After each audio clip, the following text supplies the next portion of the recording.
Hi, Truther fam. It's Sonia here. I want to give you an update on my journey with breast implant illness and breast implant removal and let you know how I'm doing now. As you may know, if you've been watching my videos, I had breast implants for 27 years, and I started having all kinds of weird symptoms in the last 10 years that had gotten really bad. I had realized that the only thing I hadn't really explored was that it could be my implants, and that what I might be suffering from was what's called breast implant illness. So I had the implants removed on the 21st of April, which means that I'm now 3 weeks post explant. And I want to let you know how it's going with my symptoms because things have improved. So I have a list here of the 10 main symptoms that I was having from what I thought could be breast implant illness related. Now, it doesn't mean that all of them are from the implants, but these are basically the 10 issues that I've been dealing with. And I want to let you know which ones have gotten better or not since I had my implants out. And I just want to show you guys, look, can you believe I had implants? I mean, look, these are my natural breasts. They're so big. Look at this. What? Why did I even have implants in there? I mean, to be fair, when I got them, I was a lot younger, a lot thinner, and these puppies were a lot smaller. But I mean, since I had them out, I'm amazed at like how much I actually have. And I'm actually wearing right now this great bra from La Vie en Rose. Let me just show you, because the one that I was wearing, the Chuli compression bra, was horrible. I should probably do another video on this. But anyway, since we're here, see this? It's like a bralette, no underwires, so it's not impeding the lymphatic drainage or whatever. And it has a little bit of, well, a very slight amount of padding, but that's great because it like really holds everything in place. So this functions like as the support, and it gives a little extra compression. And the one I'm wearing, it's basically same thing, but it's V-neck. So I'm very happy with that, and I'm very amazed at how good everything looks, especially with this bra. Look at the shape. So beautiful, so much better than when I had the implants. I had them up here. They were up here, and it's just honestly, like, the shape was so gross. I mean, you know, it looks so much better without. I'm so happy. It's so much more natural. I feel fabulous every day now with my natural breasts. Okay, so let me talk to you about the symptoms that I had and what has gotten better. But seriously, I'm just over the moon about the results. They were excellent. So, okay, I had pain, which was the worst, and it was very bad. Fatigue, shortness of breath, which was very bad. Fatigue, also horrible. Brain fog, feeling like I'm dying, nerve pain in my fingertips, hair loss, non-restorative sleep, depression, and anxiety and panic attacks. I'm going to tell you a little bit about each one and whether it has improved or not. So the pain was in my arms and my legs, and it was like an aching deep in my bones. I used to say it feels like the kind of pain that you would have if you hadn't slept in like 3 days. Like, imagine if you were just so extremely tired from sleep deprivation that you were literally aching, like they say bone tired. I had that a lot. And I used to say it feels like my blood is exploding. It was like literally I was just filled with pain through my entire arms and legs. I would also say it compares with something like fibromyalgia pain. It was a very horrible, deep aching. And you know what, guys? This is completely gone. And I waited 3 weeks to tell you because I thought, okay, maybe I'm just having a good week. But I kind of like didn't think about it, honestly. And then about 10 days after I'd had my implants out, I realized like, hey, where's the pain? I haven't had pain in 10 days.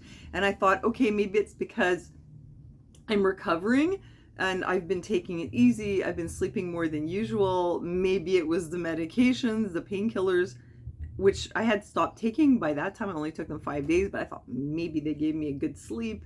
I don't know what it is, but it's definitely, the pain is definitely gone, right? But I was thinking, like, let's not get our hopes up too much because maybe it'll come back. You know what? It's been 3 weeks. I have not had it even once. And here's the crazy thing. The pain would be there in the day, but then at night when I would get tired, it would get worse. And it was like my whole body just hurt so much. And I remember that I would be pleading with my son for him to go to bed. And I'd be saying, Gunnar, please, I'm in so much pain. And you know what? Even late at night, It doesn't happen anymore. And I remember going down to take care of Aaron at like 10, which I often do. I go down at bedtime, and being down there and like being in pain, and I have to push myself through my tasks in the day with the housework or in the evening taking care of him. And I was there last night and I was really tired. It was like 11:30 when I left. No pain, haven't had pain once. So that's the biggest thing. And as far as I can tell, as of right now, it's gone 100%. Fatigue, that's been a big problem. It was a feeling like my battery was low. Like I'm starting my day with a battery that only goes to about a quarter, and I might get through the first hour or two feeling okay, and then the fatigue would just hit me like I hit a wall. I'd feel like everything, my energy had just drained. And just feeling chronically exhausted. You know what? It's not gone, to be honest. My energy is still a bit low, but it's better. I'd say it's like 25 to 50% better. I've had some days where I felt like the normal energy that I used to have when I was younger all day. Sorry about that. I told my son to be quiet, but he just can't help himself. I've had some days where I actually, it was after the surgery. I suspect that it was because of the anesthesia medications and the pills that they gave me, which were like painkillers, that I had a very deep sleep. I'm suspecting it's that, because in the first few days after my surgery, I woke up with like my energy just felt completely clear. That was another thing. Energy wise, I would have this like congested feeling in my legs. Like my legs felt heavy. That's completely gone. My legs feel great now. But for the fatigue, it was really good in the week after my surgery. Like I say, maybe it was the medications and I had better sleep. Since then, yeah, I still have some fatigue, but it's not like before. Before it was like I had to get up and force myself through my tasks, like I said, because of the pain, but also the fatigue. Now it's like I do get tired. I need a couple of breaks in the day where I got to lie down for a bit. But it's not like before. I mean, it's definitely improved. We'll see how that goes. I suspect the reason I still have that is because I not only had problems from the implants, but I also have restless leg syndrome, which interrupts my sleep, and that's not gone. That's a separate issue, and that has nothing to do with the implants. I didn't think it did. And so I still have that. So I still have some fatigue, probably because of the RLS. Shortness of breath was so bad that if I walked, you know, about 10 blocks, I'd have to stop numerous times. I'd have to stop because I felt like something was squeezing my chest and I couldn't get enough air. And that was the first thing that disappeared as of immediately once the implants were out. I was amazed at how deep of a breath I could take. I could fill my lungs all the way. I didn't even remember the last time I could take such a breath. So it was a huge change. It was immediate, and that has stayed this way. I mean, I was even actually diagnosed with asthma. I don't know if that's going to come back, where I would have like spasms in my lungs. Maybe that's a separate issue. But as far as feeling like I couldn't get enough air, like on an ongoing basis, being short of breath, walking, that's gone. I can walk now from down here, like on the border of Westmount, all the way to Old Montreal. I did that a few times, and no problem. No shortness of breath whatsoever. So that's amazing.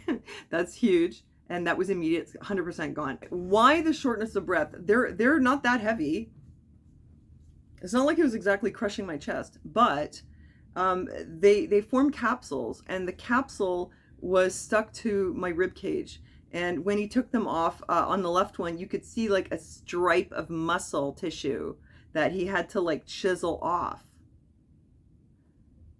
So what the doctor says is that they'll adhere to your chest wall and prevent your rib cage from expanding fully, and that's why we get the shortness of breath. That plus the weight of the implants as well.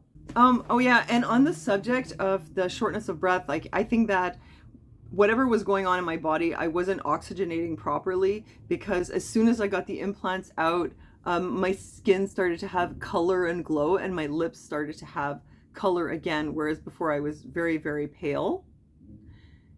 And another thing, now implants supposedly do cause inflammation. I don't know how much inflammation I had, but you may notice if you look at me now versus before, my face has like depuffed. You see, it's hard to even explain, but you can see a difference. It's like there's something was all puffy about it. Even I do have bags under my eyes, but look how much less they are. These are my hereditary bags because of my low orbital bone, but they're less puffy than they were, and my eyes are, the whites are brighter, and the green is more green. That all happened like immediately. It's like my whole face just cleared up. All the color came back, all the puffiness went away. I feel like the implants were making me kind of ugly, you know. We get them to look better, but we look worse after because they just like puff up our face, make us look like crap. Brain fog. This was linked to the fatigue, but it was like a kind of mental fatigue where it was like my mind was just too tired to really think about much. I would like lose my train of thought sometimes when I'd be trying to talk about something and I just lose the plot, you know. It was like I was just like really, really tired all the time, and that's gotten better. I noticed the improvement was like a week after. I mean, I think I noticed it right away, but I remember a week later I was having a conversation with a friend of mine, and it was like before I got sick, where I would just remember all these facts and I'd want to talk about all this stuff, and I was like, oh my god, I still have my brain. I thought it was completely gone. And I was talking to him about all this stuff about the Weston A. Price Foundation and all the stuff I'd done with my son for his dental health, you know, just like stuff like that, which is the kind of thing I used to do. I used to care a lot about different things, and I used to talk about them a lot. And then over the last few years, I just kind of stopped doing that because honestly, I felt like I didn't have the mental energy to even do that. What was I doing with all my time? I don't know, lying down a lot and trying to list items in my house for sale and just get through my housework tasks, and I didn't really have much time for like thinking about anything because it would just wear me out. So the brain fog is better. I wouldn't say it's like 100% where it was before, like before 10 years ago, but it's probably about a good 50%, maybe 75% better. But the thing is, I still have some fatigue. So I think the brain fog is gone, but I still have a bit of fatigue, and so that's still slowing me down. All right, like I said. Feeling like I'm dying. I swear, you guys, I felt like I was dying. I really felt like, you know, like there's nothing lying ahead for me. It's the end of the party. I felt like, you know, when the party is over and it's over for you, there's still some people that just came in, they're having fun, and you're just kind of hanging around. It's like time to go home. Sorry, that's how I felt. I started feeling like my time's up. It's time to go home. Not to be dramatic, but I really felt like there's nothing left for me here. I think I was just so unwell that I couldn't imagine anything in the future. I was just like, well, I might have mentioned before in one of my lives or a previous video that I felt so much like this has to be the end of the road. I mean, how can I live like this? I can't even explain. It wasn't even like I was like logically thinking it out. I just felt like I was done. And I even thought to myself, man, I should buy life insurance. I should like pay for pre-arrangements, because there's no way that I'm going to be around for much longer. But I didn't even have the energy to do that. I would think about it and I'd be like, oh, screw it. I literally, there was just nothing left. Anyway, that's gone. I don't feel like I'm dying anymore at all. I feel like I have a new lease on life, and I want to live, and I'm just like excited about life again. That's huge. Completely gone. Number 6, nerve pain in the fingers. I think it's gone. I haven't felt it, but sometimes like if I would tap something with my fingers, like accidentally just touch something, and I'd get like nerve pain and it would stay. And I also didn't mention, but I'd get pain in my face. This is like maybe like a fibromyalgia type, like face cramping, or like if I'd use a pen, that my hands would cramp in here. Even just like holding anything in my hands, I still do get the palm cramping a little bit. It's not 100% gone from like holding something or writing or whatever. My hands do cramp up a bit, but I don't feel the nerve pain in my fingers, so I think that that's gone, but we'll see. Hair loss, well, I mean, it's only been 3 weeks, so, you know, that is going to take time to see. Non-restorative sleep. So something has changed with my sleep. Like I said, I still have RLS, so what that means is that there's something in my nervous system. I'll tell you actually if you want to know, so you don't leave me a bunch of comments about I should put soap in my sheets or I should take magnesium. What it is there's a part of my brain that needs iron, to function properly, but in my case, my brain, it doesn't metabolize the iron properly. So you can get RLS if you are deficient in iron, but in my case, even though I'm not deficient in iron, my brain isn't using it properly. Apparently, this is what it is. So it causes my nervous system to have like these little like jolty kind of, it's sort of like an uncomfortable feeling that builds up, and then the muscle will like do like this twitching kind of thing. It's not really a muscle twitch. It's really just coming from the nervous system. I literally feel it coming from all the way down my spine, and like it goes into my leg, and my leg will do this. Anyway, you guys can look up RLS if you want to know. But in my case, it was triggered by my pregnancy. It's genetic, it's neurological. I still have RLS. Absolutely. It hasn't changed. Unfortunately. Still waiting for a solution for that. Well, you know, besides opioids, obviously, because that works. But anyway, that's not something I really want to do too much of. But anyway, so I'm still living with RLS. Nonetheless, my sleep is better. I used to wake up every hour and a half to 2 hours during the night.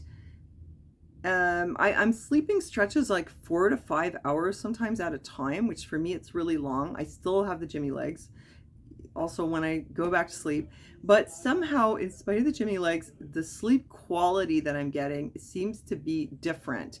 I'm not sure if it's like, okay, backtrack a little. Yes, when I was taking the painkillers after my surgery, it was, my RLS was completely quiet for 3 days. It was just the most amazing sleep. And I woke up feeling like I did when I was young, where it's like, you have so much, you're so restored when you wake up, and you're like, let's make eggs and let's go out. You know, you want to cook, you want to go out and do things. Except I was like, oh wait, no, I just had surgery. I can't go anywhere. But I felt like so much like I wanted to go do things because I had really great sleep. So I'm not having that, but something has changed. And what that is that I started dreaming again. Before, I used to have very vivid dreams, including very vivid nightmares, which it might sound like a bad thing, but to me, it was good. I just knew that it was something healthy that my brain was doing during the night, that it was like detoxifying itself or processing itself or whatever. And I would have these super intense nightmares. And so when I stopped having them, it felt like something was really wrong. And it seemed like when I have the nightmares at night, I'm more alive in the day. Let's put it that way. I started having nightmares again. I'm very excited about it because it was like, oh my God, I hadn't had really nightmares in like 10 years. And now I have nightmares like almost every other night. Don't worry, it's cool. I'm not upset about having them. They're just like very intense dreams. Like, I just had to Google it. H.P. Lovecraft. I would have these H.P. Lovecraft type dreams. And look, it didn't bother me at all. I kind of enjoyed the plot. It was a good story, you know. So anyhow, I'm having my nightmares again, and I'm enjoying them, and I think that that's a good sign. Also, I had been struggling with depression. You know, honestly, I feel a lot happier. Like, I don't know if you can tell by the sound of my voice, but I just feel so much more full of life and joy, and I don't know, I just feel so much more positive. I don't feel depressed, but the depression that I'd been having, it was something that was relapsing like every couple of months, and I've kind of had that for most of my life, so it's possible it could come back. But in the day-to-day, I feel like pretty happy. I don't feel like I'm dealing with depression, and we'll just see down the road. But depression was something that, like I say, was on and off, so I don't know, we'll have to see, but so far so good. And anxiety and panic. So I was struggling with like sort of not exactly a generalized anxiety disorder, but I was dealing with a lot of anxiety sort of on and off throughout the day, mostly related to different tasks. I don't feel anxious. I have had 2 panic attacks. One was where I halfway entered someone's car to sell them something, and I just started feeling really uncomfortable about it, and my head just started spinning, and I had a panic attack. The other one was I was walking home at night, and a man approached me, asked me for the time, which is weird, don't you have a phone? Then told me I had beautiful eyes, and before I knew it, like took my hand and then took my face and kissed me. I mean, it's not for nothing that I had a panic attack, but like, not only did that totally freak me out, although like he was like a young, good looking guy and everything, but it just completely freaked me out. I was like, why are you doing this? I'm like, you're old enough to be your mother. Like, what is wrong with you? What are you up to? I was very suspicious. but as you can see, these were things that, yes, would cause anxiety. It made me very uncomfortable. But the thing was that after it was over, I was in a full panic attack. Like I felt like the whole room was, or the outside was like, everything was just spinning. I felt like I was gonna have a heart attack. Like I was that scared. Like that's what I'm talking about when I say panic attack. Something triggered it, these interactions with these guys, and it just totally blew up into a panic attack. So that's happened twice for those incidents. Other than that, no, I haven't felt anxious, so I think it's better. So just to recap, pain completely gone, shortness of breath completely gone, feeling like I'm dying completely gone. Fatigue is better. The nerve pain in my fingers seems to be better. Brain fog is better. Hair loss, we don't know. My sleep is sort of better, even in spite of my RLS. Depression, anxiety seem to be improved. So like generally there's been a lot of improvement. Probably the only thing that's really still there is the sleep issue and the like ensuing fatigue. So yeah, I feel like so much better than I did before, and I'm thrilled. And I keep making videos about this because there's so many women out there who are getting implants who don't realize. I had no idea that this could be so serious, and it's just sad that, you know, women, I know women who have implants and they're talking to me and they're saying I have fatigue, I have this or that, I have fibro symptoms, and they don't know that it could be their implants. It hasn't even crossed their minds. And I'm trying to tell them, well, it could be that if they don't find anything else wrong with you, you know. And I mean, how long can you have a foreign body made out of silicone, a foreign object made out of silicone inside your body before your body starts to react and reject it? You know, for me, I think it took about 15 or 17 years, and then all hell broke loose. Thank God they're out. I hope this information is useful to you, and thanks for all your support on my journey to get those things out. Thanks for your support, you know, the whole time, and I want you to know I'm there for you as well. I sure enjoy our chats, and I do pray for you as well. Thanks also for joining my Patreon. You can message me anytime if you're on there. And yeah, I mean, I love you guys. You're a wonderful audience, even though YouTube has put me in the sub basement and shadow banned me. I feel like very grateful that I have you guys as my audience, and we have something good going here. So thanks for being there, and thanks for joining me in the chat, and thanks for watching, and I'll see you next time.